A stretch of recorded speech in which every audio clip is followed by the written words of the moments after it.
दर्शकों, बिहार बिहान आपका अपना पसंदीदा प्रोग्राम है जिसे हम हर रोज आपके सामने लेकर आते हैं। और आज के बिहार बिहान एपिसोड की शुरुआत मैं एक गाने की कुछ पंक्तियां आपके सामने रखकर करना चाहूंगी। छोड़ो कल की बात पुरानी, नए दौर में लिखेंगे हम मिलकर नई कहानी। दर्शकों, जो बातें बीत चुकी हैं, जो कल था वो बीत चुका है और उसे भूलकर अब आज एक नई शुरुआत करनी है हमें और आपको सभी को। एक नए उमंग, एक नए उत्साह के साथ चलिए आज के दिन की शुरुआत करते हैं, क्योंकि जो बातें बीत चुकी होती हैं उसमें अब कुछ नहीं बदल सकता है। बस उसकी कुछ यादें होती हैं जो हम साथ लेकर आगे बढ़ सकते हैं, उसके कुछ अनुभव होते हैं जो हम साथ लेकर आगे बढ़ सकते हैं। तो आज के दिन की शुरुआत एक नए उमंग, नए उत्साह के साथ करिए, एक नई सोच के साथ करिए, क्योंकि मैं आज आपको गारंटी देती हूँ कि आज के एपिसोड में आप कुछ नई सोच रखने वाली बातों से भी रूबरू होंगे और हमारे आज के मेहमान भी जो होंगे वो नई सोच को ही उन्होंने प्रूव किया है।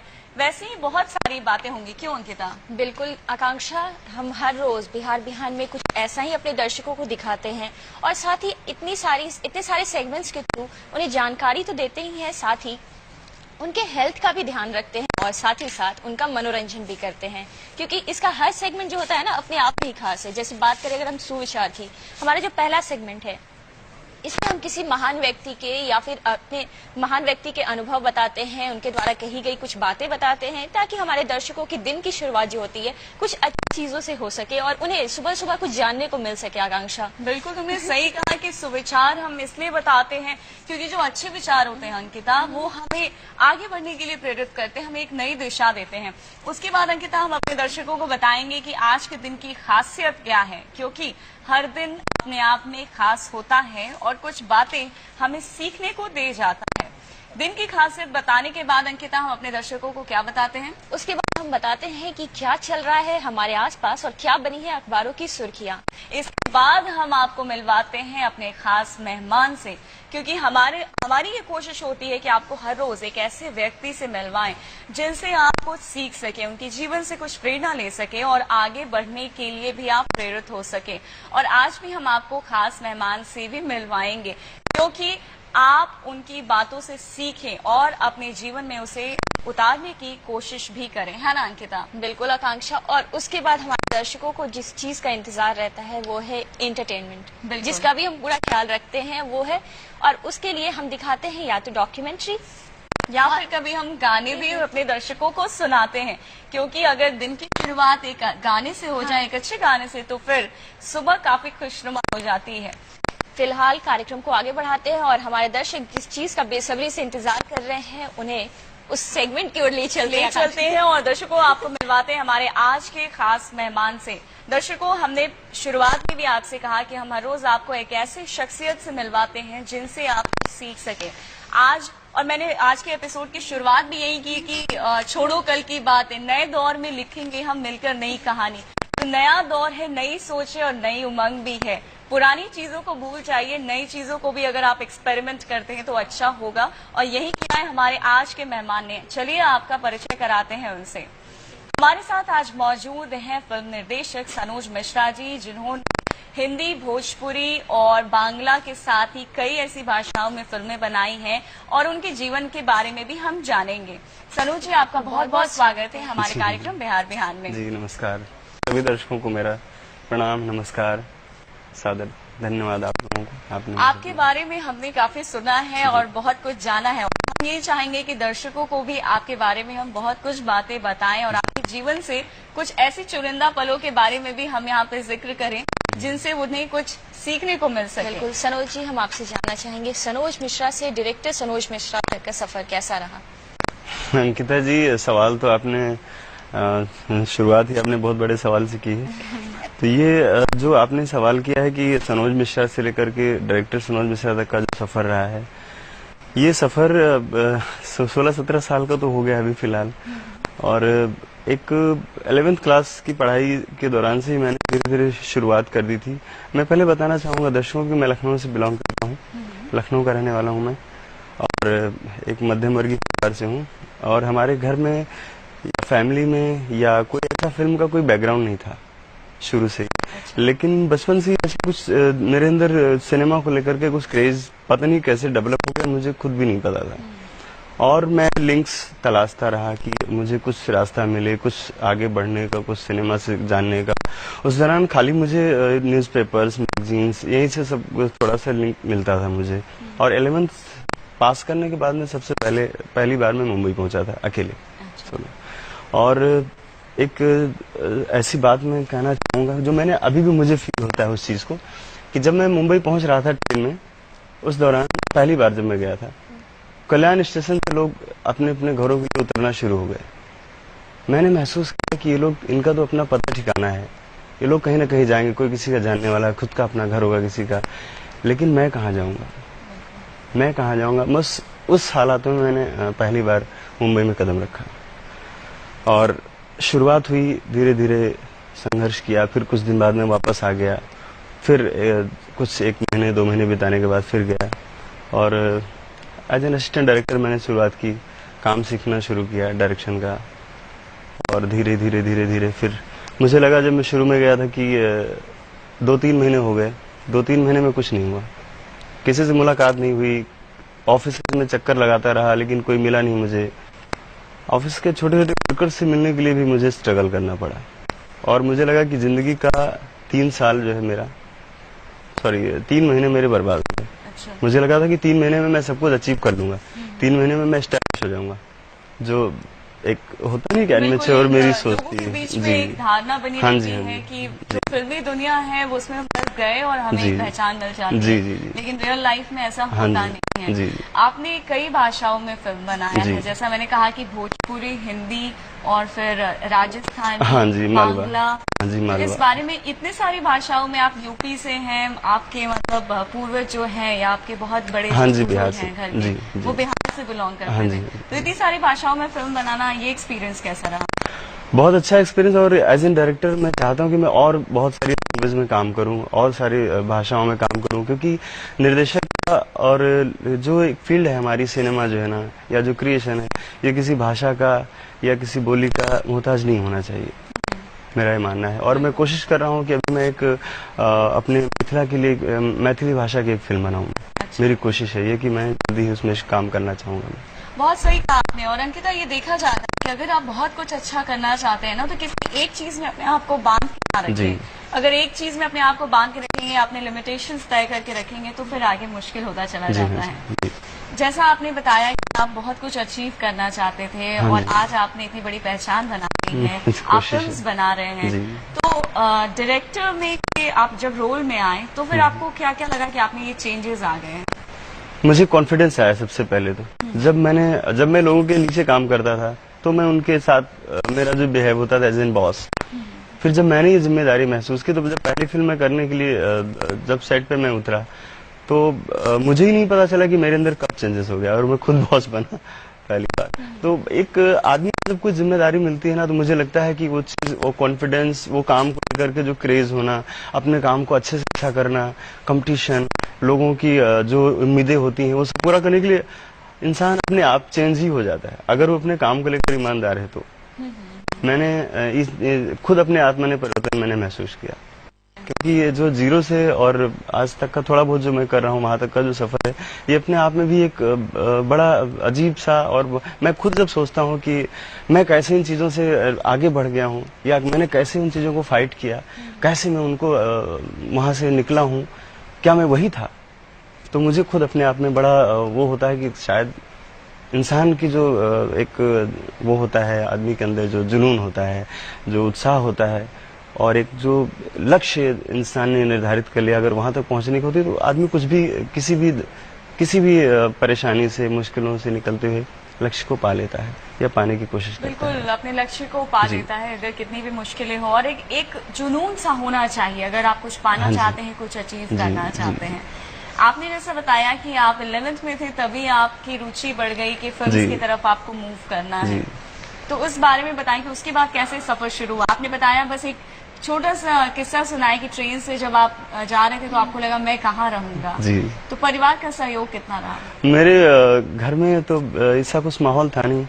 मेरे फादर और भाई है मेरे, बड़े छोटे भाई हैं मेरे, तो सिनेमा को तो हम घर में अपने नाम भी नहीं ले सकते थे। फिल्म, सिनेमा, ये सब मैं खाली वो एक सपनों की दुनिया थी जो मतलब उस फैमिली से कहीं दूर दूर कोई कनेक्शन नहीं। अगर कोई बोल भी दे कि नहीं हम सिनेमा में या फिल्म में इस फील्ड को हम चुनना चाह रहे हैं ना, तो उससे बड़ा बेवकूफ या उससे बड़ा कुछ था ही नहीं मतलब उस समय में। और मैंने भी कभी किसी से जाहिर भी नहीं किया कि मैं फिल्म सेक्टर को मैं आगे अपना करियर बनाना चाह रहा हूँ या इस फील्ड में जाना चाह रहा हूँ। तो मुझे किसी तरह का कोई सहयोग नहीं मिला। उल्टा जब मैं कभी मुझे मुंबई के लिए जाना होता था तो मुझे झूठ बोलना पड़ता था कि मैं एग्जाम देने जा रहा हूँ और गवर्नमेंट उसका जॉब के लिए जा रहा हूँ या कुछ इस तरह से। तो मुझे घर से पैसे किराए भर के लिए मिलते थे आने जाने के लिए बमुश्किल, क्योंकि वहाँ रुकने का वो सब कुछ ऐसा था नहीं कि वहाँ पर जा रहे हैं तो रुकना है मुझे, फिर रुकना है तो मुझे उसके लिए बड़ा स्ट्रगल करना पड़ता था घर में बताना कि इसलिए आया हूँ इसलिए आया हूँ। तो घर का इस तरह का कोई सहयोग नहीं रहा। लेकिन कुछ दिनों बाद मुझे लगा कि फैमिली मेरी जो है वो मुझे इस तरह से अगर एक बांध के रखना चाहेगी ना तो मेरे लिए बड़ा मुश्किल हो जाएगा। तो मैंने फिर एक होता नहीं कि आदमी ने बगावत कर दी, चला ही गया, किसी से कोई खबर नहीं, कुछ लेना देना नहीं, मतलब ही नहीं। तो लोगों ने मतलब एक हमारे फैमिली में घर वालों ने समझा कि अब ये आदमी हाथ से बाहर जा चुका है। तो फिर केयर करना भी धीरे धीरे कम हो गया। लोगों ने हाल खबर लेना भी बंद कर दिया धीरे धीरे। और मैं फिर अपने फील्ड में लग गया कि मेरे पास पीछे लौटने का कोई रास्ता नहीं था, मैं बैक नहीं हो सकता था। क्योंकि पीछे लोगों में जो लोगों की उम्मीदें थी या लोग जो मुझे जानते थे, अगर मैं कुछ नहीं कर पाता हूँ तो मुझे लगा कि अब यही मुंबई में ही मेरा जो भी है अंत होगा। क्योंकि बैग में मेरे कुछ था नहीं ना, कुछ ऐसा था कि मैं वापस जाऊंगा तो क्या करूंगा। जीरो से वहां भी शुरू करना था मुझे पीछे आकर भी। और आगे जो मैं कर रहा था वहां मैं कुछ थोड़ा बहुत सीख रहा था, काम सीख रहा था, लोगों के बारे में जान रहा था, सिनेमा को समझ रहा था, बिहेवियर समझ रहा था। मुझे बेसिक चीजें सीखने में ही बहुत लंबा समय लग गया क्योंकि मैं जीरो से शुरू किया था मैंने। इस दौरान कुछ ऐसे प्रॉब्लम्स हुए घर में हमारे और परेशानियां हुई कि मैंने खुद को फिर सबसे एकदम अलग कर लिया। और इस एक लंबा टाइम हो गया, मीन्स करीब 7-8 साल हो गए। इन 7-8 सालों में किसी ने कोई खबर नहीं ली, ना मैंने किसी को अपनी खबर दी, कोई कांटेक्ट नहीं, घर में कौन है कौन नहीं है, या मैं अपने बारे में कभी कुछ बताना नहीं चाहा किसी को। समय बीता 8 साल में लोगों ने मुझे समझा कि अब सनोज मिश्रा इस दुनिया में नहीं। किसी को इस बात का वो नहीं था कि ये आदमी दुनिया में बचा होगा। इवन हमारे फैमिली के लोग और सारे गांव के लोग, मेरे जानने वाले, सब भूल चुके थे मुझे। तो 8 सालों के बाद फिर ईश्वर ने मुझे रास्ता दिखाया, कुछ रोशनी दी मुझे। और मेरे गॉडफादर उनको कह सकते हैं, मैं उनका नाम जरूर लेना चाहूँगा, भजन सम्राट अनूप जलोटा जी। उन्होंने मुझे पहला ब्रेक दिया। मेरी पहली फिल्म एज एन डायरेक्टर शुरू हुई, the great hero Hiralal Bhojpuri की, आज सैटेलाइट चैनल पे बहुत दिखाई जाती है जी।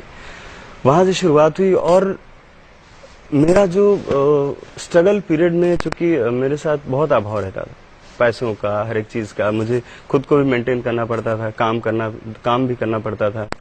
तो उस दौरान मैं अपना केयर नहीं कर पाता था। मेरा वेट 45 केजी था, 45 केजी।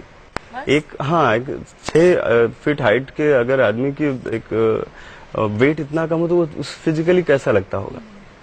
तो मैं अगर किसी से बात करता था या किसी के पास जाता था तो लोग मुझे बहुत हल्के में लेते थे, एकदम दया की नजर से देखते थे कि मतलब जब सपोज होता नहीं करे अब ये क्या है, दो इसको 10-20 रुपए विदा करो, ऐसा था। कोई मुझ पर करोड़ों रुपए लगाएगा, फिल्म बनाएगा, ये सोच कर जब मैं रात में लेटता था तो मैं सोचता था कि मैं काम तो सीख रहा हूँ, मान लो कल को मैं मैच्योर हो जाऊंगा काम करते करते, लेकिन मुझ पर पैसा लगाने वाला कौन आदमी होगा जो शुरुआत करेगा कि भाई तुम फिल्म बनाओ।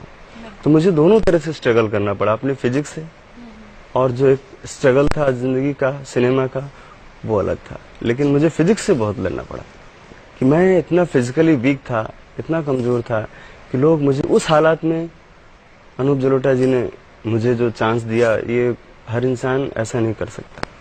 क्योंकि जो आदमी दया की दृष्टि से देखा जाता रहा हमेशा, उस पर करोड़ों रुपए लगाना, ये ऐसे महान आदमी ही कर सकते थे। मैं उनका शुक्रगुजार हूँ और जो कुछ भी कर रहा हूँ आज, थोड़ा बहुत जो भी मेरा है वो सब उनका ही दिया हुआ है। बिल्कुल, जैसा आपने बताया और जैसा आपने कहा कि एक महान व्यक्ति ही आपको सपोर्ट कर सकता है अगर आप मुसीबत में हो और आप कुछ करना चाहते हैं, और वो अनूप जलोटा जी ने किया। लेकिन एक अच्छा व्यक्ति ही होता है जो किसी के किए हुए एहसान या किसी की दी हुई मदद को हमेशा याद रखे और उसे हर जगह जिक्र करता है। और मुझे लगता है कि वो आप में वो खास बात है कि आप किसी के शुक्रगुजार हैं तो उसे आप व्यक्त जरूर करते हैं। क्योंकि आकांक्षा आज के दौर में देखा जाता है ना कि लोगों को मदद कर दो उसके बाद वो भूल जाते हैं, वो उसका एहसान नहीं मानते हैं और उसे मतलब जब उसकी बारी आती है कि उसे उस व्यक्ति की मदद करनी है तो वो भूल जाते हैं। बिल्कुल वो भूल जाते हैं, लेकिन ऐसा होना नहीं चाहिए। और मेरे हिसाब से आपकी ये बातें सुनकर हमारे कई ऐसे दर्शक होंगे जिन्हें ये सीख मिली होगी कि उन्हें अगर वो किसी की मदद उन्हें मिलती है तो उसे हमेशा याद रखना चाहिए और तब आगे बढ़ना चाहिए। और साथ ही उन्हें ये भी जानने को मिला कि अगर जीवन में अपने लक्ष्य को पाना है तो संघर्ष करना होगा, संघर्ष की कोई सीमा नहीं है और एक जोश होना चाहिए, एक जुनून होना चाहिए कि मुझे अपने लक्ष्य को पा लेना है। बिल्कुल, और शॉर्टकट ना अपनाए, क्योंकि शॉर्टकट्स तो फिर आपको सफलता दे पाएगा, शॉर्ट टर्म ही सक्सेस दे सकता है, लॉन्ग टर्म के लिए नहीं। बिल्कुल। हम आपसे जानना चाहेंगे कि आपने जिक्र किया कि अनूप जलोटा जी ने आपको पहला ब्रेक दिया, तो उनसे कैसे मुलाकात हुई, वो जब आपको फिल्म वो कैसे? इंटरेस्टिंग है ये, क्योंकि अनूप जलोटा जी हमारे लखनऊ शहर से थे। तो मैं जब पहली बार भी जब मुंबई गया था तो एक मैगजीन आती थी, उसमें कई लोगों के एड्रेस लिखे होते थे। आज की तरह से ये मीडिया और मोबाइल फोन्स और इनका सबका टाइम नहीं था, तो उसमें मैंने अनूप जलोटा जी का मुझे एड्रेस मिला था उस एक मैगजीन में, जिसको लेकर के मैं गया मुंबई। और उनको मैं मतलब स्टार्टिंग की बात बता रहा हूँ, उन्होंने ब्रेक तो मैं 8 साल के बाद मुझे मिला, लेकिन जब शुरू में मैं गया था तो मैंने उनको कॉल किया लैंडलाइन नंबर पे और मेरी सीधे उनसे बात होने लगी, अनूप जलोटा जी से। मतलब एक बड़ी शख्सियत के बारे में मैं नाम ले रहा हूँ और मुझे विश्वास नहीं हुआ कि वो खुद डायरेक्ट बात करेंगे इस तरह से मुझसे। तो उन्होंने मुझे बोला कि आ जाओ मिलते हैं घर पे। मैं एड्रेस था मेरे पास, मैं घर पहुंचा और लेकिन मेरी घर के अंदर जाने की हिम्मत नहीं हुई। उन्होंने बुलाया हुआ भी था, मैं से क्या बात करूंगा जाके, और मैं घर के बाहर से ही लौट गया। मेरी मुलाकात हो नहीं पाई। फिर मैं उनको पोस्ट कार्ड लिखता था, चिट्ठी लिखता था, अंतर्देशी लिखता था, बॉम्बे में ही रह करके। मतलब मैं उनको फीलिंग्स ये सब शेयर करता रहता था। उनको उनके दिमाग में कहीं ना कहीं था कि एक आदमी ऐसा है, एक आदमी ऐसा है। और उन्होंने खैर अब जब मैं उनसे फिर बाद में मिला, उन्होंने इन चीज़ों को मुझे बताया कि मुझे याद है आपके लेटर्स आते हैं, मुझे अच्छा लगता है और काम करते रहो कभी आगे। तो जब मैंने भी सोचा कि जब मैं एक अच्छा टेक्नीशियन बन जाऊंगा और मुझे लगेगा कि नहीं मैं अच्छी फिल्म बना सकता हूँ, तभी मैं किसी के सामने या अनूप जी से मैं तभी मैं बोलूँगा। और जब एक हद हो गई, सीमा हो गई, मैं उनसे नहीं कहना चाहता था कि मेरे लिए आप फिल्म बनाइए या मुझे आप मदद कीजिए, लेकिन जब मुझे लगा कि अब कोई रास्ता नहीं है, कुछ रास्ता नहीं बचा। कई लोग मुझे बोलते थे कि आपको फिल्म और करेंगे, फिर उनके पीछे पीछे मैं सालों घूमता रहता था, जिंदगी का समय बर्बाद होता था और बाद में पता चलता तो लोग फ्रॉड हैं या उन्होंने ऐसे यूज किया इस तरह से। तो इन सब परेशानियों से तंग होकर के मैंने उनको एक बार बोला, बोले हाँ शुरू करो, गो अहेड, आगे बढ़ो, मैं तुम्हारे साथ हूँ। तो वहाँ से मेरी शुरुआत हुई आकांक्षा जी। तो ये आपका एक्सपीरियंस रहा, मतलब आपकी जो शुरुआत हुई उस तक पहुँचने की। जी हाँ। इसके बाद ये जो शुरुआत रहा वो बनता चला गया कारवां, और कह सकते हैं कि आप फिल्म्स पे फिल्म्स बनाते चले। हाँ जी, जी हाँ। आपकी कुछ मेमोरेबल फिल्म्स? मेरी पहली फिल्म जो आज भी मुझे बहुत अच्छी लगती है, मैं उसको देखता हूँ और उसको मैंने जिया है, क्योंकि उसका स्क्रिप्ट भी मैंने ही लिखा था। अच्छा। उसकी कहानी, स्टोरी, स्क्रीन प्ले मेरा ही लिखा हुआ था, क्योंकि मुझे भी किसी के सामने प्रेजेंट करना था कि मुझे ये फिल्म बनानी है, आप इस पर मेरे साथ सहयोग कीजिए, मेरा फेवर कीजिए। तो मेरे पास एक सब्जेक्ट दिमाग में कहीं कहीं से चल रहा था, उसको मैंने लिख करके रखा हुआ था। वो मेरी पहली ऐसी जो फेवरेट फिल्म है मेरी, जो हाँ। तो फिर परिवार से आप कैसे मिले और फिल्म आई, ये भी काफी रोचक होगा जानना। जी जी जी, लोग भूल चुके थे, अंदाजा नहीं था। और इस दुनिया में मैंने जो महसूस किया अपनी लाइफ में कि कोई किसी का इंतजार नहीं करता है, और समय ऐसा है कि कुछ ही दिनों में लोग भूल जाते हैं आपको, क्योंकि सृष्टि को ईश्वर ने बनाया ही ऐसा है जी। जैसे कि लोग मैं खुद, मेरी दादी को मैं इतना लाइक करता था, वो नहीं रही, लेकिन आज मैं उनको भूल गया ना, नहीं याद आती अभी, कभी कभी सोचता हूँ खाली। तो वैसे ही लोगों की मेमोरी से मैं डिलीट हो चुका था। फिर उसके बाद शुरुआत हुई जब मीडिया, मैंने सोचा मेरी फिल्म रिलीज होगी तब मैं लोगों के बीच में आऊंगा, लेकिन उसके पहले ही मीडिया, अखबार, सब न्यूज़पेपर वगैरह में और चैनल्स में आने लगा। तो लोगों ने जाना कि ये वही आदमी है या कोई और है। सिनेमा में तो काम करता था, शायद बोलता था उसी फील्ड में है, तो घर वालों को भी एहसास नहीं हुआ कि नहीं वो नहीं हो सकते, क्योंकि मैं एक नकारा और जीरो पे आउट हो जाने वाला आदमी था। तो लोगों को विश्वास नहीं था कि मैं वही हूँ। शुरुआत होती रही। फिर मैं सबसे पहले मैं अपनी माँ से मिला। मैंने अपने फ्रेंड से बोला कि मेरी माँ को लेके आओ, वो शायद इस समय टीवी देख रही होंगी। तो माँ मेरी आई मुझे मिलने के लिए लखनऊ में ही एक जिस होटल में मैं रुका हुआ था, तो बैठी और मुझे पहचान नहीं पाई मेरी माँ। नहीं, बोली कि जो मेरा फ्रेंड आज, बोली कहाँ सनोज आने वाले थे, कहाँ है वो? मैं सामने बैठा हुआ था, क्योंकि मेरी पर्सनालिटी चेंज हो चुकी थी। जी जी। तो मेरी माँ से भी मुलाकात जब फर्स्ट टाइम हुई 8 सालों के बाद, 9 सालों के बाद, वो ऐसी रही कि मुझे आज भी याद है, मेरी माँ मुझे नहीं पहचान पाई। तो फिर उसके बाद सिलसिला बना लोगों से, फिर तब से धीरे धीरे मुलाकात हुई। और एक चीज में आकांक्षा जी थोड़ा सा रोकूंगा आपको, यही हाल अभी हुआ इस बार दीपावली पर। मैं अपने घर गया इस साल लेटेस्ट, तो मेरे बड़े भाई साहब से तो बातचीत होती रहती है, मुलाकात भी होती है उनसे, लेकिन छोटे भाई से मैं इधर 12 सालों के बाद मिला मैं इस दीपावली पर। वो घर में एंट्री कर रहे थे और मैं घर से बाहर निकल रहा था। फिर मेरी माँ ने परिचय कराया, मेरी माँ ने इंट्रोड्यूस कराया, पहचाना, मैंने कहा नहीं कौन है, बोले ये नरेंद्र है। तब मुझे लगा, और वो भी मुझे नहीं पहचान पाया। तो वक्त है, समय है, और क्या कह सकता हूँ। बातों से लगता है कि आपने बहुत कुछ स्ट्रगल किया है, और एक तरह से परिवार से दूर रहकर जी और काम करना बहुत मुश्किल हो जाता है, क्योंकि अगर हमारे पास किसी का सपोर्ट होता है तो वो हमें साइकोलॉजिकली मदद करता है आगे बढ़ने के लिए, लेकिन कोई सपोर्ट नहीं, कुछ नहीं, उसमें आगे बढ़ना एक बहुत बड़ी बात हो जाती है। और मेरे हिसाब से ये बहुत बड़ा अचीवमेंट भी है। आपका सबसे बड़ा अटैचमेंट माँ से रहा होगा, तभी आपने माँ को बुलाया। हाँ, जी। परिवार में पिताजी का कैसा सहयोग रहा, या पिताजी बहुत स्ट्रिक्ट थे? पिताजी हमारे स्ट्रिक्ट हैं। अच्छा। हाँ, लेकिन मैं उनको बहुत लाइक करता हूँ। अच्छा। जी, क्योंकि मेरे अंदर जो मेहनत है ना, जो मैं कुछ भी झेल सकता हूँ, ऐसा कर सकते हैं ना। लोग मुझे लौह पुरुष कहते हैं कुछ लोग। तो मैं इसलिए झेल लेता हूँ क्योंकि वो मेरे बाबूजी से मुझे मिला है। अच्छा। मैं जो मेहनत करता हूँ डे नाइट, और 48 घंटे तक मैं कंटिन्यू काम करता हूँ, कभी कभी ऐसा होता है। और जब सिनेमा फिल्म बनाने के लिए उतरता हूँ तो 1 महीने कंटिन्यू, फिर वो अलग ही दुनिया होती है, अलग ही सफर होता है, अलग ही मेंटेलिटी होती है। वो मैंने उनसे ही मुझे मिला है, मेरे पिताजी से मुझे मिला है मेहनत करना, क्योंकि मेरे बाबूजी बहुत मेहनती हैं, उनके जैसा कोई नहीं। और तो इतने साल बाद जब आप वापस आए, आपका एक बड़ा नाम हो चुका था, तो फिर पिताजी को कोई आपत्ति थी कि फिल्मों में ही क्यों आए, या फिर वो खुश थे? खुशी मिली होगी मुझे बहुत लगता है। खुश हैं, आज भी खुश होंगे, खुश हैं बहुत। अच्छा जी। तो इसका मतलब बहुत ही अच्छा, मतलब उसके बाद एक्सपीरियंस रहा। भले ही थोड़ी शुरुआती दौर में परेशानियां आई, लेकिन आज आप फिल्म्स बनाते हैं, आपकी एक अलग पहचान है, और लोग अब समझ गए होंगे कि सिर्फ पढ़ लिख कर ही एक अच्छा नाम नहीं बनाया जा सकता है। हाँ जी। आपकी रुचि के अनुसार भी अगर आप आगे बढ़ते हैं तो आपके लिए मौकों की कमी नहीं है, बस उसे पाने की जरूरत है।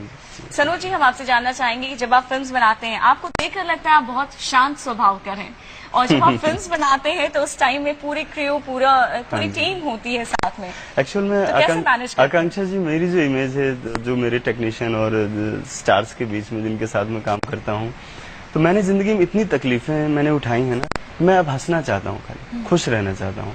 तो मैं दिन भर लोगों को हंसाता रहता हूँ, खुश रखता हूँ, कॉमेडी से और तमाम सारी बातों से। लेकिन वो जब सेट पे जाता हूँ तो मैटर थोड़ा सीरियस हो जाता है वहाँ पे। आप मुझे देख के नहीं लग रहा होगा कि मैं किसी को हंसा भी सकता हूँ।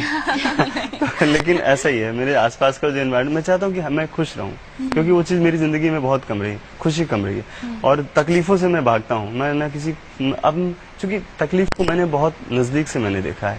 1 साल तक मैंने ये नहीं देखा कि रोटी कैसी होती है, सिर्फ मैं चावल ही खाता रहा हूँ। मतलब बहुत अंदर का एक्सपीरियंस आपको बता रहा हूँ। 1 साल मैंने सिर्फ चावल खाया है, रोटी मुझे मिली ही नहीं। तो मैं जानता हूँ, मुझे लगता है कोई भी ऐसा दूसरा सनोज मिश्रा इस धरती पे पैदा ना हो दोबारा, जो इतनी तकलीफ उठाए। अगर हो तो मैं उसको उठा लूंगा जाकर, और मैं उसकी हेल्प करूंगा। ये बहुत बड़ी बात आपने कही कि दूसरा कोई सनोज मिश्रा जिसने स्ट्रगल इतना झेला वो ना हो, और आप और अंकिता, इन्होंने कितने अच्छे तरीके से कहा कि अगर कोई होगा तो मैं उसे उठा लूंगा।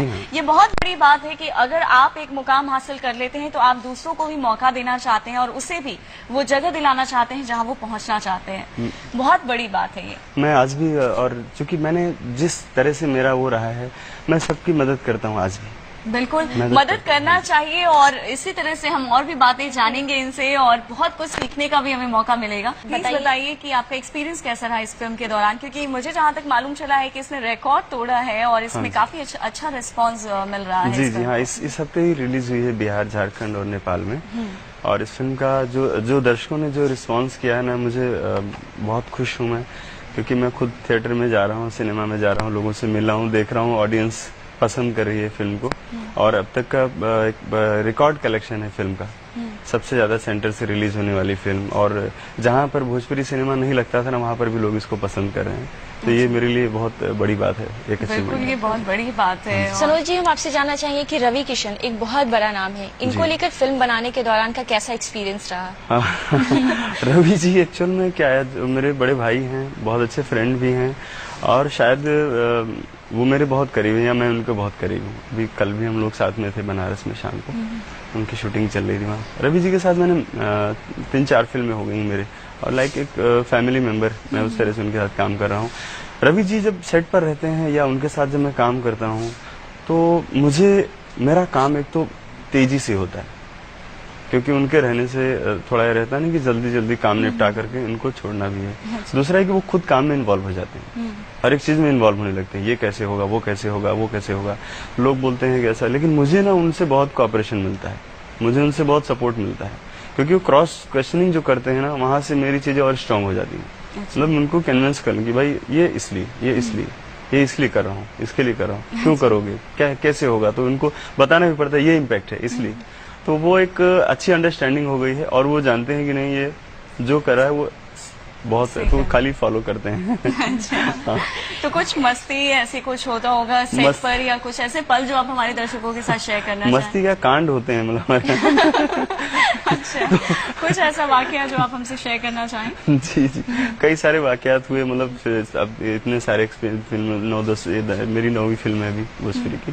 तो वाकयात रवि जी के ही साथ होते हैं। सपोज हम लोग हर फिल्म में कुछ ना कुछ कांड होता है, कांड में मस्तियां चलती रहती हैं शूटिंग के बाद। शूटिंग के बाद फिर मैं भी डायरेक्टर वाले चोले से बाहर निकलता हूँ, और एक बार तो मैंने मेकअप किया, बड़े बड़े बाल लगाए, दांत मेरे वैसे भी हैं अच्छे, तो दांत में खून लगा के पूरा, और मैं दूसरे के कमरे में जा गया। वहाँ पे ये था कि भूत बंगला, जहाँ हम लोग रुके हुए थे, लोगों ने बताया था कि भूत बंगला है ये। तो वहाँ पर मैंने भूत बन गया मैं खुद, और भूत बनकर मैंने वहाँ से डरा दिया। सारे हमारे जो स्टार, जो लोग हीरो बने थे ना, वो सब निकल कर भागने लगे वहां से। फिर मुझे लगा कि नहीं, मैंने गलत किया, कहीं ऐसा हो कि कोई मुझ पे अटैक कर देता कोई, लेकिन ऐसा कोई हीरो नहीं था जो भूत से टक्कर लेता।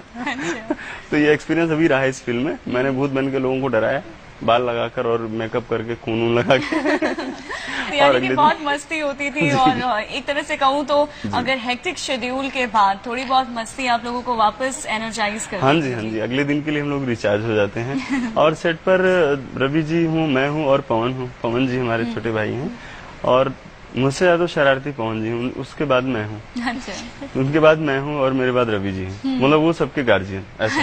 हाँ, मतलब वो सबको कंट्रोल करने वाले। सबसे ज्यादा बदमाश पवन जी, उसके बाद मेरी बदमाशी, और वो सब कंट्रोल करने वाले। तो एक ऐसा एक तिकड़ी बनती है, एक ऐसा है कि लोग एंजॉय भी करते हैं, काम भी किया लोगों से मैंने मैक्सिमम टाइम काम कराया, एंजॉय भी किया। तो लोग चार्ज रहते हैं, लोगों को इतना प्रेशर नहीं रहता है, मेंटली इतना हरासमेंट नहीं होता है, कुछ ना कुछ इजी होता रहता है। मैं भी कुछ ना कुछ कमेंट्स पास करता रहता हूँ माइक पे, इधर उधर कुछ चुहलबाजी चलती रहती है, तो लोग बहुत इजी फील करते हैं मेरे साथ। जैसे फिल्म अनाउंस होती है ना, तो सब लोग एकदम खुश हो जाते हैं, अरे मजा आएगा भी। तो सनोज मिश्रा का मतलब ही लोग सोचते हैं कि एंजॉय। बिल्कुल, अगर इस टाइप से अंडरस्टैंडिंग रहती है ना, तो ट्यूनिंग अच्छी बैठती है, और वो स्क्रिप्ट समझाना हो या फिर कोई डायरेक्शन देना हो तो काफी सहूलियत होती है। वो चीजें फिल्म के जरिए दिख भी जाती हैं, और जैसा आपकी फिल्म बाजीगर के जरिए भी दिख गया है कि लोगों को इतनी पसंद आई ये फिल्म, और ये आप सभी के बीच में, पूरे टीम मेंबर्स के बीच में जो टर्म्स अच्छे बने, उसी का ये नतीजा है, कह सकते हैं। और मेरे ख्याल से इजी रहना चाहिए। मैं लोगों को इजी कर लेता हूँ अपने साथ। कुछ लोग जैसे हैं कि मैं उनके साथ भी इजी जाता हूँ और कर लेता हूँ खुद, ताकि एक अच्छा एक मैं कहना चाह रहा हूँ, जो मैं समझाना चाह रहा हूँ, या जो मैं कराना चाह रहा हूँ, वो प्रॉपर उन तक पहुँचे, वो बीच में कोई गैप ना रहो। इसके लिए थोड़ा इजी होना जरूरी होता है, भूत बनना जरूरी होता है। तो आपको शूटिंग के दौरान कई ऐसी जगहों पे जाना होता होगा, लाइक जैसे आपने कहा कि एक भूत बंगला टाइप लोगों ने कहा कि इसमें भूत रहता है, तो ये सब कहाँ ऐसी जगहों पे गए और उसका एक्सपीरियंस कैसा रहा? भूत तो मुझे आज तक कहीं मिला नहीं, लेकिन हम कुछ लोग ये रूमर फैलाते थे। हम लोग जब खुद असिस्टेंट थे ना, तो भी ये सब हम लोग पहले प्लान करते थे कि बुढ़ऊ आए हुए हैं, मतलब जो कैरेक्टर सीनियर आर्टिस्ट हैं उनका नाम नहीं लूंगा, उनको हम लोग बुढ़ऊ बोलते थे, बुढ़ऊ आए हुए हैं, तो उनको हम लोग डराते थे। इस तरह से तो एक एनवायरनमेंट बनता था। वो हम भी सोचते कि अभी मेरे नीचे जो लोग काम करेंगे वो भी ऐसी बदमाशी कर रहे होंगे नीचे वहाँ पे। लेकिन सपोज इस तरह का जैसे रहा कि मैंने कई से मतलब राजस्थान शूटिंग किया, मध्य प्रदेश शूट किया, और बिहार में 2-3 फिल्में मैंने यहाँ पे की, लखनऊ में किया। तो ये एक लाइफ में एक्साइटमेंट बना रहता है नई नई जगहों में जाने का, वहाँ के बारे में समझने का, वहाँ का एक्सपीरियंस, वहाँ का खान पान, वहाँ की बोली भाषा, सारी चीजें। और ऐसा कुछ भूत वाला एक्सपीरियंस तो नहीं रहा मेरा, ना कोई दूसरा भूत नहीं है। बिल्कुल। ये आपकी मस्ती है जो लोगों को काफी खुशनुमा एक तरह से कहूँ तो बना देती है, लाइट मूड में ला देती है। आपके बारे में और भी जानेंगे कि आपका एक्सपीरियंस सेट पे और कैसा रहता है और लोगों का एक्सपीरियंस आपके साथ कैसा रहता है। सनोज जी, हम आपसे जानना चाहेंगे कि ये तो हमने क्लिपिंग देखी फिल्म बाजीगर की जो हाल ही में रिलीज हुई है, आपकी अपकमिंग प्रोजेक्ट्स कौन कौन से हैं?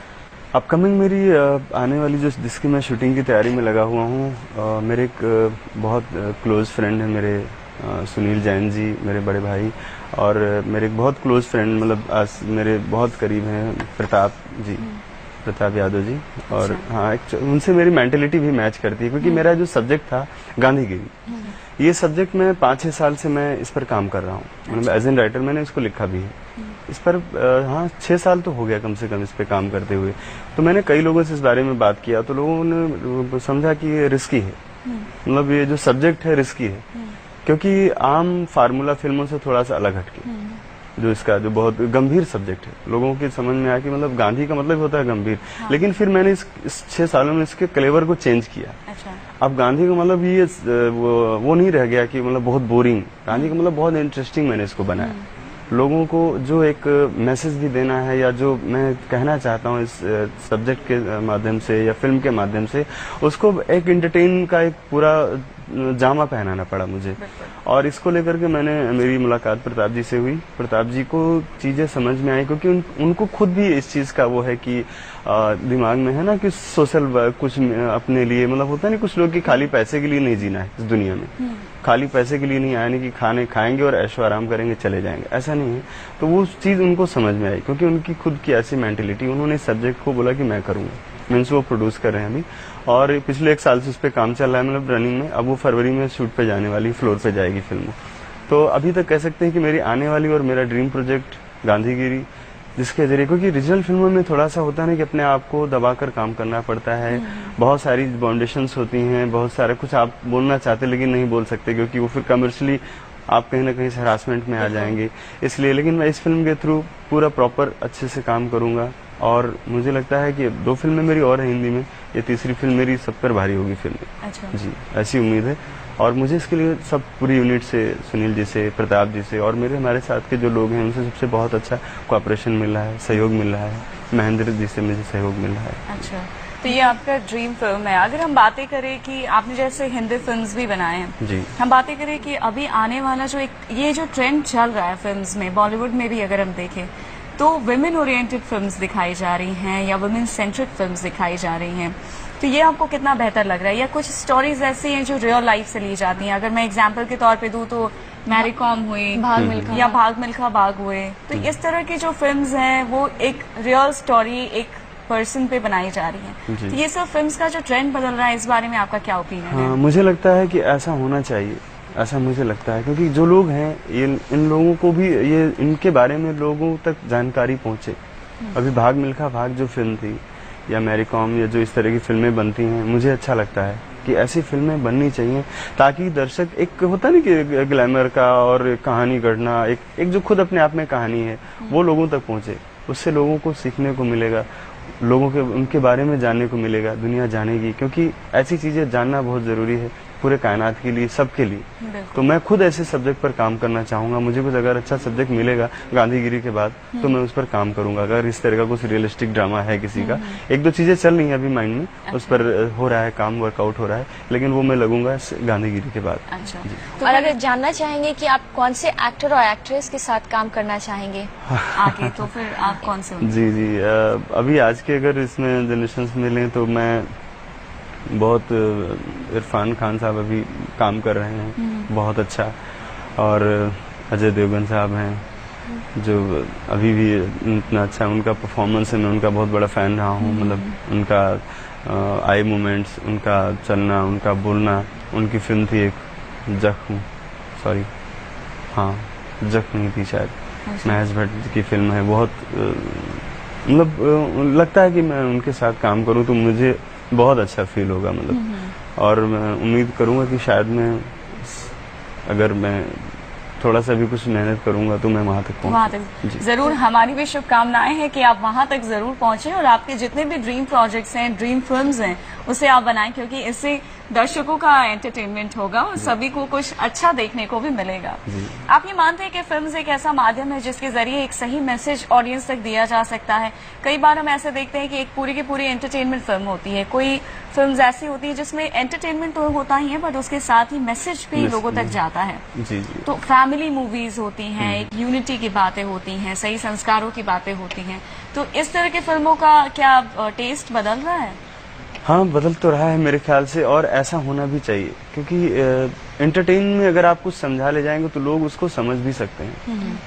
एंटरटेन एक ऐसा चीज है कि लोग उसको देखना चाहते हैं, समझना चाहते हैं, और उससे अगर उनको कुछ मिलता है ना तो ये हमारे मतलब एक सामाजिक दायित्व हम लोग पूरा करते हैं। मैं खुद कोशिश करता हूँ अपनी फिल्मों में कि मैं भरपूर मनोरंजन के साथ कुछ ऐसी चीजें भेजूं जिससे हमारा एक सोशल जो जिम्मेदारी, जो सामाजिक जिम्मेदारी जो बनती है ना, वो भी हमारी पूरी हो।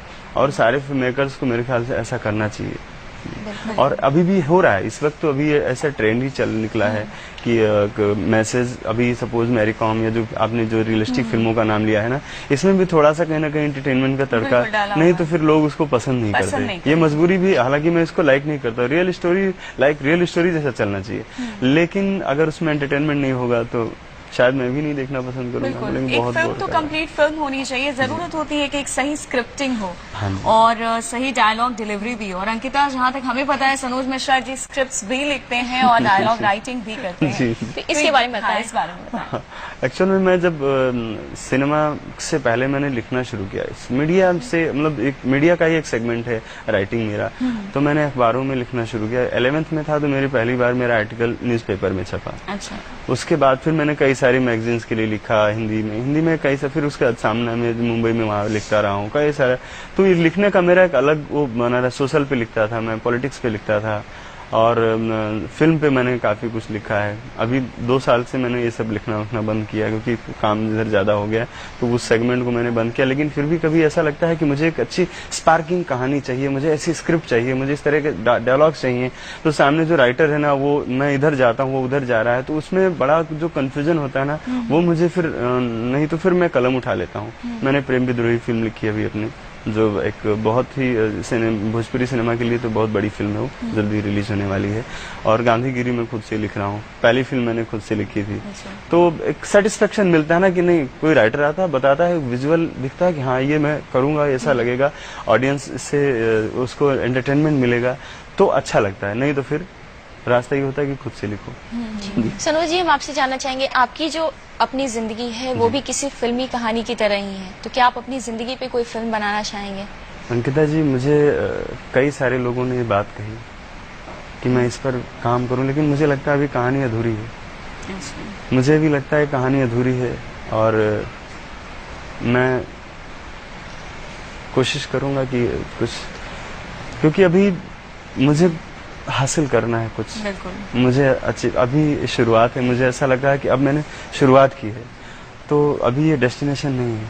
तो कुछ थोड़ा सा लाइफ में और अच्छा हो तो मैं जरूर चाहूंगा कि मैं अपनी जिंदगी को, जो मैंने जिया है, मैं ना बनाऊं फिल्म, मेरा कोई साथी, मेरा कोई जानने वाला वो मुझ पर फिल्म बनाए, ऐसा बहुत अच्छी सोच है आपकी, और मुझे लगता है कि आप वो अचीवमेंट आपको मिल ही जाएगा, क्योंकि आप जिस जुनून और जिस जज्बे के साथ आगे बढ़ रहे हैं वो आपको सफलता जरूर दिला देगी, क्योंकि एक डेडिकेशन चाहिए होता है आप कोई भी काम करें। बिल्कुल।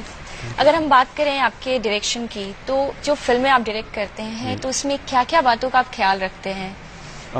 एक डायरेक्टर की हैसियत से अंकिता जी, हमें ना हर चीज का ख्याल रखना पड़ता है, शुरुआती फाउंडेशन से लेकर के, मीन्स कहानी से लेकर के, फिर उस पर म्यूजिक कैसा होगा, गाना कैसा, गाने की वर्डिंग कैसी होनी चाहिए, किस जगह पर गाना किस सेगमेंट में आ रहा है, वहां पर उसकी लाइन कैसी होनी चाहिए। तो वो सारी चीजें, वो पार्ट खत्म होने के बाद फिर शूटिंग में आर्टिस्ट का सिलेक्शन, कौन आर्टिस्ट कैसा, उसका बिहेवियर कैसा है, कैसा काम करेंगे, ट्यूनिंग कैसी होगी, और लोगों के साथ ट्यूनिंग कैसी होगी, यूनिट का कौन से एक बंदा भी पूरी यूनिट को डिस्टर्ब कर सकता है। इसलिए वो जो सिलेक्शन पार्ट होता है, प्री प्रोडक्शन जिसको हम लोग कहते हैं, वो भी बहुत इंपॉर्टेंट फैक्टर है, उसको भी खुद से ही करना पड़ता है, क्योंकि सारी ऑर्गेनाइजेशन डायरेक्टर के हाथ में होती है। उस लिहाज से वो सारी चीजें हम मैनेज करने के बाद सेट पर जो काम होता है वो होता है क्रिएशन। मीन्स जो आपने जो विजुअल देखा है, जो लिखा गया है कलम से लिखी हुई चीज को कैमरे से लिखना होता है। बिल्कुल, बहुत सही कहा आपने। उसको कैमरे से लिखा जाता है, क्योंकि जितना अच्छा कलम से लिखा हुआ है उतना ही अच्छा अगर आप उसको कैमरे से लिखेंगे तभी वो लोगों को पसंद आएगा। अगर आपने कुछ अलग लिखा, धुंधले शब्द हो गए कैमरे में, या उसकी लैंग्वेज अलग हुई, कैमरे की एक जो लैंग्वेज होती है, जो एक भाषा होती है, जो देखने की एक वो लैंग्वेज होती है, उसके हिसाब से फिर आर्टिस्टों का परफॉर्मेंस, उनके डायलॉग डिलीवरी, उनके एक्सप्रेशंस, कितना सुर लगाना है डायलॉग बोलने में, कितना चिल्लाना है, कितना नहीं। भोजपुरी में जैसे बहुत ज्यादा लोग चिल्लाते हैं ना, तो मैं कोशिश करता हूँ कि कम चिल्लाएं। मैं चाहता हूँ कि आर्टिस्ट जो है ना एक अपना एक लेवल मेंटेन रखे जो एक रियल में होता है उस तरह से। लेकिन फिर भी लोग बोलते हैं कि नहीं भैया ऐसा होगा, थोड़ा भोजपुरी में लोग चिल्लाने वाला ये पसंद करते हैं, तो थोड़ा बहुत वो भी मुझे रखना पड़ता है, क्योंकि एक रीजनल लैंग्वेज में जो फिल्म बनती है, एक ट्रेड है। अब ट्रेड को चेंज करने के लिए फिर बहुत मेहनत करनी पड़ेगी, और मैं करूंगा आगे भविष्य में। तो सिनेमा की जैसे आपने बात की, किन किन चीजों का ध्यान रखना पड़ता है, फिर एडिटिंग का पार्ट, वो सबसे बड़ा इंपॉर्टेंट फैक्टर होता है। एडिटिंग की जो फिल्म बन के आई है उसको कैसे संपादित करके लोगों तक पहुंचाना है, और उसमें कैसा और क्या बेटर कर सकते हैं आप। फिर डबिंग, जो एक्टिंग करता है आदमी पर्दे के सामने, फिर एज इट इज लैंग्वेज में उसी संवाद, उसमें भाव, वॉइस में एक्टिंग, फिर वॉइस में एक्टिंग, डबिंग का पार्ट है वॉइस में एक्टिंग, मीन्स जो आप बोल रहे हैं सामने से वो आपकी आवाज में आना चाहिए, वो भी खुद से करना पड़ता है। देन बैकग्राउंड फिर देखना पड़ता है, बहुत कुछ सीखना पड़ता है, तब जाकर बनती है एक परफेक्ट फिल्म। और अगर बात करें कास्टिंग की, आपने जिक्र किया, तो आमतौर पे देखा जाता है कि लोग वैसे ही एक्टर एक्ट्रेस को प्रेफर करते हैं जिनका एक नाम हो चुका है। न्यू कमर्स को बहुत कम ही मौका मिलता है। आप कितने सहमत हैं? मैं इससे बिल्कुल सहमत नहीं हूँ। मैंने एस्टैब्लिश लोगों के साथ भी काम किया है, मैंने नए लोगों के साथ भी काम किया है। मैंने जब पहली फिल्म की थी पंकज केसरी, उस वक्त वो नए ही थे, एस्टैब्लिश हीरोइन थी, लेकिन हीरो हमारा नया ही था, पंकज केसरी जी। फिर मैंने एक फिल्म बीच में की विजय तिलक, विक्रांत आनंद जी, उसमें नए ही थे, हीरोइन गुजरात की थी, नई थी भोजपुरी के हिसाब से।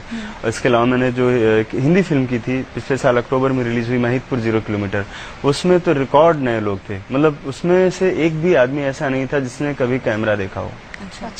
सब लोग नए थे। एक छोटे से शहर में, उज्जैन के एक छोटे से शहर में मध्य प्रदेश में मैंने उस फिल्म को बनाया।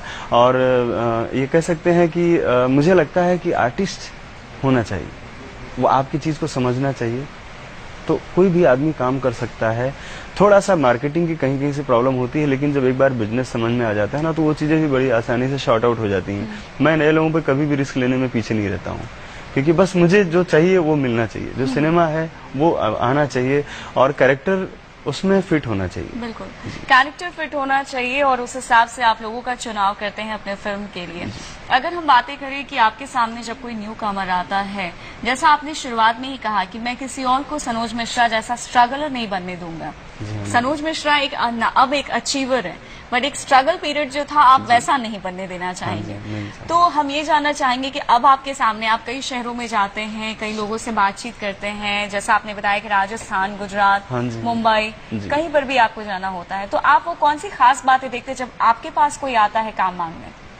मैं उसमें खुद को देखता हूँ कि ये सनोज मिश्रा हो सकता है। मैं कोशिश करता हूँ कि मैं किसी को भी, लोग बोलते हैं ना, लोग आर्टिस्ट, ज्यादातर मेरे साथ जो जुड़े हुए लोग वो आर्टिस्ट हैं, सिनेमा में जो हीरो बनना चाहते हैं, कैरेक्टर आर्टिस्ट बनना चाहते हैं, या और तरह से विधा से जुड़ना चाहते हैं, वो लोग मेरे पास आते हैं। इसका मतलब वो मुझसे कुछ उम्मीद लेकर के आया हुआ है, उम्मीद लेकर आया है तो उसकी उम्मीदें तो हम पहले कोशिश करें कि पूरा कर दें, ठीक है ना। अगर हम नहीं भी कुछ कर सकते तो उसको एक सही मार्गदर्शन, सही गाइडेंस देना भी हमारा फर्ज बनता है। हम उसको ये नहीं कह सकते कि नहीं जाओ, यहाँ कुछ नहीं है, ये नहीं है, वो नहीं है। लोग बोलते हैं ऐसा, लेकिन मैंने कभी किसी को नहीं कहा, क्योंकि मैंने यही सुना है, तुम्हारे लिए क्या है, तुम क्या है। मैंने कहा आप मेरे शहर के, मेरा कोई शहर वेर यहाँ नहीं चलता है बोले, लेकिन मैंने कभी किसी नहीं कहा। मैं हमेशा कहता हूँ आगे बढ़ो, काम करो, कोई मदद हो मुझसे मैं बताओ, मैं करूंगा।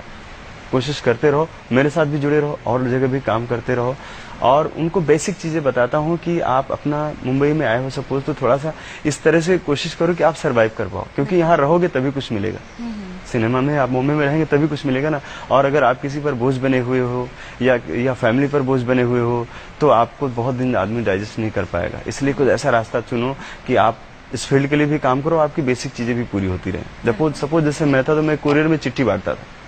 एक टाइम ऐसा हुआ जब मैंने कोरियर में चिट्ठी बांटता था, और थोड़ा सा मैं अलग जा रहा हूँ, लेकिन ये बात भी यहाँ पर बोलना बहुत जरूरी है। मैं चूंकि उन लोग भी जो नए आर्टिस्ट हैं या जो इस फील्ड में काम, वो समझे इस चीज को। तो मैं वहाँ पर कोरियर कंपनी में इसलिए मैंने जॉब किया था कि मैं जिस एरिया में चिट्ठी बांटूंगा ना, वहाँ मैं अपने फील्ड के लोगों से भी मिल लूंगा। लेकिन प्रॉब्लम थी वहां पर कि मुझे लाल टी शर्ट पहना दी जाती थी और कोरियर कंपनी का बड़ा सा नाम आगे पीछे और बड़ा सा लाल बैग दे दिया जाता। तो मैं अगर उस हालत में किसी से मिलने के लिए फिल्मी पर्सनालिटी से जाऊंगा तो क्या होगा। तो मैंने एक रास्ता बनाया था, मैं एक बड़ा सा बैग दूसरा लेके आता था। कोरियर कंपनी के ऑफिस से बाहर निकल के मैं वो लाल पीला टी शर्ट और बैग सब उस बैग के अंदर डाल देता था, और वो बैग लेकर के फिर मैं निकलता था।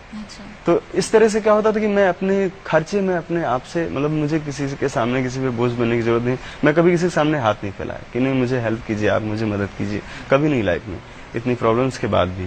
तो मैंने इस तरह से बीच का रास्ता निकाल कर या कुछ करके मैंने अपने आप को स्टैंड किया। तो मैं लोगों से भी बोलता हूँ अगर आप किसी पर बोझ बन रहे हो, फैमिली या लोगों पर, वैसा मत करो, कुछ करो, कुछ पार्ट टाइम में काम करो। यहाँ पे थोड़ा सा वक्त लगता है, सिनेमा है, लोगों की भीड़ है। अब मैं एक फिल्म बनाता हूँ तो उसमें 20-25 आर्टिस्ट हो सकते हैं। मेरे साथ जुड़े हुए कितने लोग हैं? 2 लाख। अब 2 लाख लोगों को एक साथ में काम नहीं कर, मेरी फीलिंग है कि मैं सबको आगे बढ़ाऊं, सब उनके सपनों को साकार करूं, क्योंकि किसी का सपना जब साकार होता है ना, उससे बड़ी खुशी कुछ नहीं है इस दुनिया में, इस छोटी सी लाइफ में उससे बड़ी खुशी कुछ नहीं है। लेकिन मेरी भी अपनी मजबूरियां होती हैं कि मैं 1 लाख लोगों को, 2 लाख लोगों को एक साथ नहीं कहीं रख सकता। कि आपकी हॉबीज क्या क्या है, क्योंकि आपका शेड्यूल बहुत बिजी रहता होगा। हाँ, इधर तो बिजी हो गया है, और एक जो फालतू आदमी होता है मुझे लगता है वो ज्यादा ही बिजी रहता है। तो ऐसी कुछ स्थिति मेरी है। हमारे घर में, फैमिली में सब लोग मुझसे नाराज रहते हैं। अच्छा। क्योंकि इतने साल के बाद मेरा कम बैक हुआ है, और वो भी एक बहुत, इधर आए तो उधर निकल गए, उधर आए उधर, घर भी पहुंचे तो वहाँ 20 लोग आ गए, घर में मीटिंग चल रही है, बाहर मीटिंग चल रही है, मतलब इनसे मिलना उनसे मिलना, फिर लोग भी नाराज, घर के लोग भी नाराज। अब इस बीच में कुछ ऐसा कभी एंटरटेन करने का कोई ऐसा लगता है ना कि हॉबीज या कुछ अपनी शौक पूरा करूं, ऐसा वक्त अब बचा ही नहीं, ऐसा लगता है लाइफ में। या कहीं हॉबीज, कहीं घूमने भी चला गया तो लगता है कि मैं अपने काम चोरी कर रहा हूँ, मैं सबसे पिछड़ जाऊंगा, ऐसा लगता है। मैं पीछे ना हो जाऊं। गोवा गया तो वहां से भाग गया, 3 दिन का टूर था मेरा, मैं अगले दिन लौटा है, मुझे मेरा मन ही नहीं लगा। नहीं, वही दुनिया अच्छी है, वही चलो। बिल्कुल वही दुनिया अच्छी है। और आपके मतलब बातों से हमें लगता है कि कई ऐसी रोचक बातें भी निकलती है, हंसी वाली बातें, कुछ सीखने वाली बातें। फिलहाल हम अपने दर्शकों से भी बातें करेंगे और भी कुछ उन्हें बताना चाहेंगे, और हम चाहेंगे कि आप हमेशा इसी तरह से नए लोगों को अपॉर्चुनिटी दें, और आप अपने जो गोल, आपका जो लक्ष्य है, आप वहां पहुंचे और बहुत कुछ पाले अपनी जिंदगी में। हम ये एक शब्द में अगर जानना चाहें कि बिहार प्रोग्राम में आकर आपको कैसा लगा, क्या कहेंगे? मुझे बहुत अच्छा लगा। मैं आप लोगों का बहुत शुक्र हूँ, इस कार्यक्रम के प्रोड्यूसर जिन्होंने मुझे बताया, उनका शुक्रगुजार हूँ। और कार्यक्रम हम लोग बॉम्बे में देखते हैं, हमारे सेक्टर में बहुत लोकप्रिय है। मुझे लगा कि ये मेरे लिए भी एक अपॉर्चुनिटी है आज की तारीख में कि आप लोगों ने मुझे बुलाया और मुझे झेला इतनी देर तक। अच्छा हमें लगा, भी बहुत अच्छा लगा आपसे मिलकर, आपसे बातें करके सनोज जी, और आपके बारे में जानकर हमें काफी अच्छा लगा। और हम ये आपसे कहेंगे कि आप बिहार के प्रोग्राम में आए, इतनी सारी बातें की और इतनी सारी बातें बताई, इसका आपको बहुत बहुत धन्यवाद। हमें बहुत अच्छा लगा आपसे बातें करके। सब लोगों को धन्यवाद। दर्शकों, हम उम्मीद करते हैं कि आपको हमारा आज का प्रोग्राम जरूर ही पसंद आया होगा। जैसा अंकिता ने शुरुआत में कहा था कि आदमी अपने गुणों से बड़ा होता है, और आज के हमारे अतिथि भी ऐसे ही थे जिनमें गुण भी थे और उनमें प्रतिभा भी थी। कल हम फिर एक नए अतिथि के साथ आपके समक्ष उपस्थित होंगे। तब तक के लिए मैं आकांक्षा और मैं अंकिता आपसे विदा लेते हैं। नमस्कार।